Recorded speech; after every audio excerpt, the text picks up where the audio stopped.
adalah pengalaman yang tak dapat dilupakan daripada seorang pendengar dari seberang.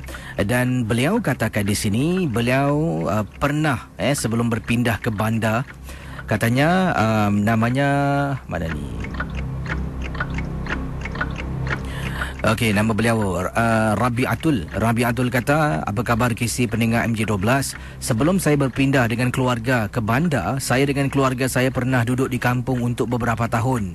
Dari kecil sampailah saya bertugas, dari itu dapat sedikit kemewahan, belilah rumah di bahagian bandar. Dan pengalaman saya di rumah saya di salah sebuah kawasan di Pontian. Ini adalah satu perkara yang benar-benar berlaku, KC.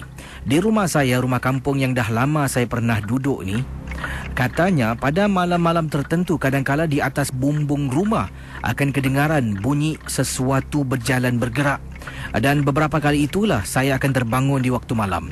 Bila terbangun, siapa yang nak keluar? Siapa yang sanggup? Malas kisi. Kita semua mengantuk, akan tidur balik dan buat bodoh lah. Dan lama kelamaan, bayangkan para pendengar, kata Rabiatul, ya, lama kelamaan pernah sekali tu seorang teman saya yang tidur bersama dengan saya pada waktu malam dan tidur di rumah saya lah pada waktu malam. Bila dia terbangun di waktu malam nak ke tandas, dia keluar. Bila dia keluar, saya pun masih lagi nyenyak tidur. Bila saya tanya nak temankan, dia kata tak perlu. Kita orang-orang kampung ni, KC, dah biasa duduk rumah kampung, tandas di luar jauh dan juga tidak mempunyai lampu yang banyak. Jadi teman saya pergi tandas, saya masih lelapkan mata.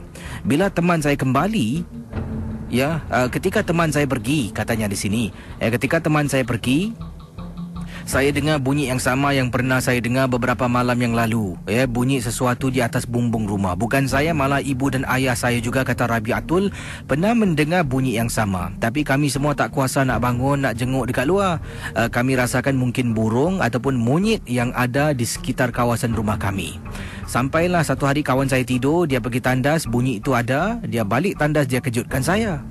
Saya bangun tanya kenapa. Dia kata tadi dia nak pergi tandas. Bila dia balik, dia terpandang dekat atas bumbung, terperanjat, dia ternampak ada perempuan sedang duduk.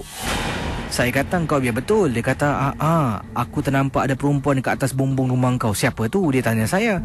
Saya pun kata, mana saya tahu. Jadi malam tu, saya dengan teman saya, KC, kata Rabiatul, kami berdua keluar dari pintu belakang.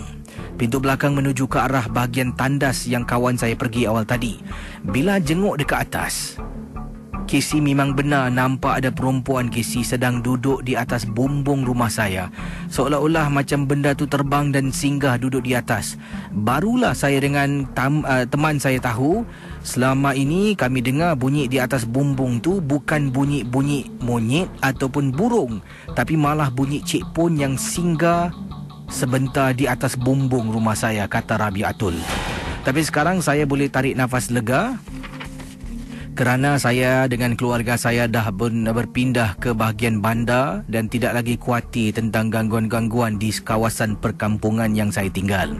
KC, kalau nak tahu, bahagian Pontian kalau masuk dalam di kawasan Pekan Nenas ni memang cukup menyeramkan.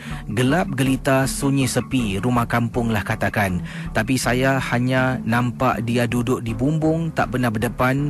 Terima kasih kerana bacakan kiriman email saya. Selamat tengah malam dari Rabiatul.